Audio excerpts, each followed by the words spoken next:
I'm Debbie, and welcome to Bible study. Today we are in chapter 5 in the book of Revelation. And today we're going to see Jesus as the slain lamb in heaven, and he's going to be handed the scroll, which is what Revelation is all about. Jesus is the only one worthy to remove the seals and open the scroll. And we're going to see everybody, the elders, the living creatures, and tens upon thousands of angels just worshiping and singing this new song to Jesus. So if you're ready to Bible study with me, let's go.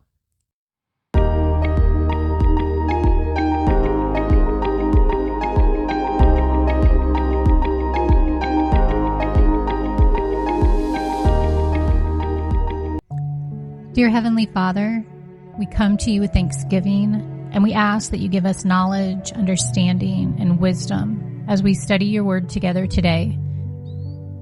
Do your work in us in your perfect timing, and help us to be sensitive to your leading in our lives. Give us a fresh insight, and let us leave today's study with a new perspective. In Jesus' name we pray. Amen.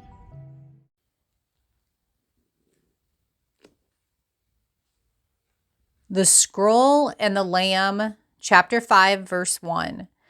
Then I saw in the right hand of him who sat on the throne a scroll with writing on both sides and sealed with 7 seals. Now, Revelation 5 continues the glimpse into heaven that we began in Revelation 4. John saw that vision of God holding a scroll containing all that would happen to the world.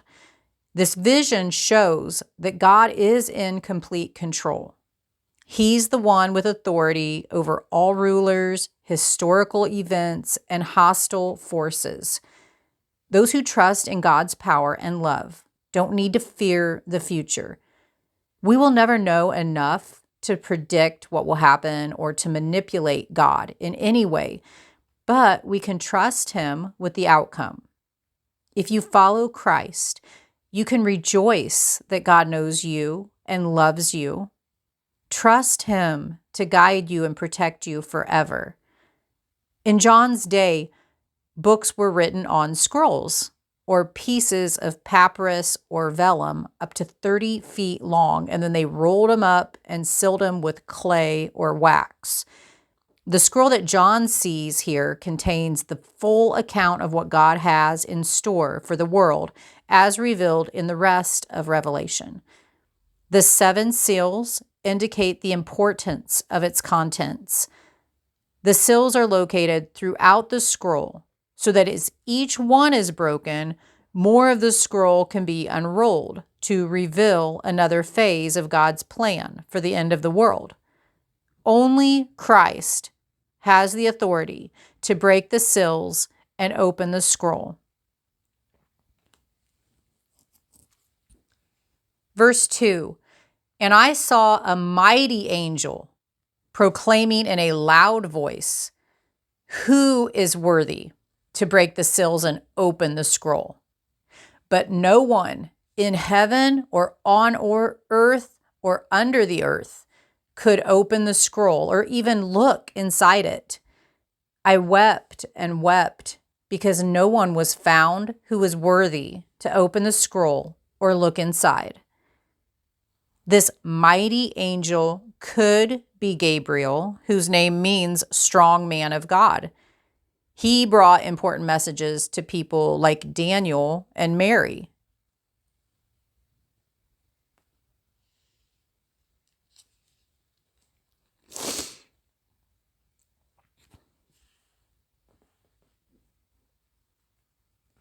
Verse 6, then I saw a lamb, looking as if it had been slain, standing at the center of the throne, encircled by the 4 living creatures and the elders. The lamb had 7 horns and 7 eyes, which are the 7 spirits of God, sent out into all the earth. John sees the lamb, and it says it was looking as if it had been slain. or the wounds inflicted on Jesus' body during his trial and crucifixion, they could still be seen. Jesus' scars are visible to remind us eternally of his sacrifice. Jesus was called the Lamb of God by John the Baptist. In Old Testament times, lambs would be sacrificed to atone for sins. The Lamb of God died as the final sacrifice for all sins. The horns symbolize strength and power.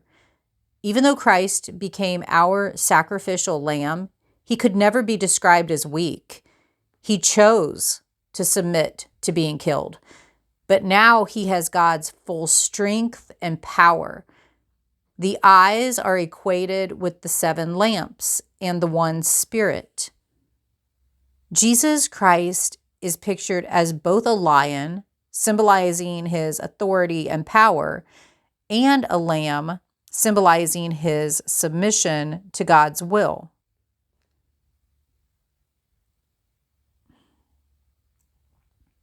One of the elders calls John to look at the lion, but when John looks, he sees the lamb instead. Christ the Lamb was the perfect sacrifice for the sins of all. Therefore, only he can save us from the terrible events revealed by the scroll. Christ the Lamb won the greatest battle of all. He defeated all the forces of evil by dying on the cross. Now, Christ the Lion will lead the battle where Satan is finally defeated. We'll read about that when we get to chapter 19. Christ the Lion is victorious because of what Christ the Lamb has already done. We will join him in his victory, not because of our effort or goodness, but because he has promised eternal life to all who believe in and follow him. Now I need to go back. I need to read verse 5 and then the study notes on verse 5. Verse 5, then one of the elders said to me, do not weep. See, the Lion of the tribe of Judah, the Root of David, has triumphed.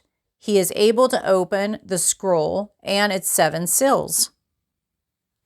The Lion, Jesus, proved himself worthy to break the seals and open the scroll by living a perfect life of obedience to God, dying on the cross for the sins of the world, and rising from the dead to show his power and authority over evil and death. Only Christ conquered sin, death, hell, and Satan himself. So only he can be trusted with the world's future. When it says the root of David, it's referring to Jesus being from David's family line. This fulfills the promise of the Messiah in the Old Testament.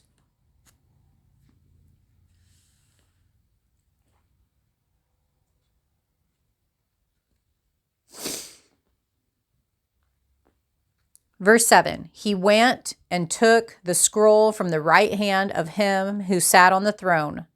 And when he had taken it, the 4 living creatures and the 24 elders fell down before the Lamb.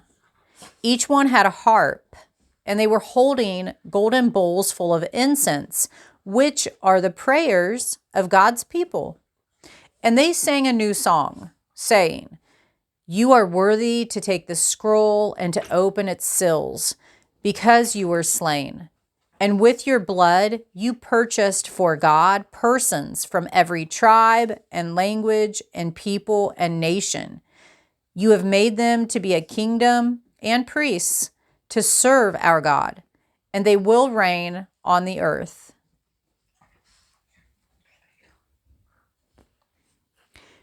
People from every nation are praising God before his throne. God's message of salvation and eternal life welcomes people of all cultures, races, and countries. God accepts anyone who comes to him in repentance and faith. Get rid of any prejudice or bias that keeps you from sharing Christ with others. He welcomes all people into his kingdom. The song of God's people praises Christ's work. One, he died in their place. Second, he purchased them with his blood. Third, he gathered them into a kingdom. 4, he made them priests. And 5, he appointed them to reign on the earth. Jesus has already died and paid the penalty for sin. Now he gathers us into his kingdom and makes us priests so that we can have direct access to God and participate in his work. In the future, we will reign with him. Worship God and praise him for what he has done, what he is doing now, and what he will do in eternity for all who trust in him. When we realize the glorious future that awaits us, we will find the strength to face our worst days and most difficult challenges. The believer's song praises Christ for bringing them into his kingdom and making them kings and priests. God made this part of his plan in Moses' day. While the people of Israel were not perfect, through the Israelite people, Jesus became the perfect priest and sacrifice. Christ's death made all believers priests of God, the channels of blessing from God to all people. During times when we are despised and mocked for our faith, we need to keep our eyes on the future, when we will reign over all the earth.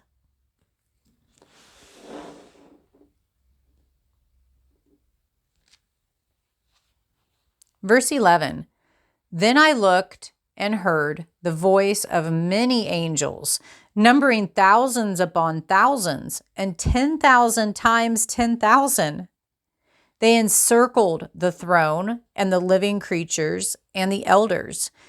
In a loud voice, they were saying, Worthy is the Lamb who was slain, to receive power and wealth and wisdom and strength and honor and glory and praise. Angels are spiritual beings created by God who help carry out his work on earth. They are mentioned all throughout Scripture, in the Old Testament and the New Testament. I'm going to put up lots of scriptures here for you to go and look up and read about if you'd like. They bring messages. They protect God's people. They offer encouragement. They give guidance. They bring punishment. They patrol the earth. They fight the forces of evil. There are both good and evil angels. But because evil angels, or demons as they're really referred to, are allied with Satan, they have considerably less power of authority than good angels. Eventually, the main role of the good angels will be to offer continuous praise to God. Verse 13, Then I heard every creature in heaven and on earth and under the earth and on the sea and all that is in them, saying, To him who sits on the throne and to the Lamb be praise and honor and glory and power forever and ever. The 4 living creatures said, Amen, and the elders fell down and worshiped. The scene in Revelation 5 shows us that only the Lamb, Jesus Christ, is worthy to open the scroll which holds the events of history. Jesus holds the future, not Satan. Jesus Christ maintains control, and only he has the authority to set into motion the events of the last days. You can rest confidently knowing that you are in his hands. If you enjoyed today's Bible study, please hit the like button. Click on the next video. We will be in chapter 6. And just in chapter 6, Jesus is going to start opening the seals on the scroll, and he's going to open 6 out of the 7.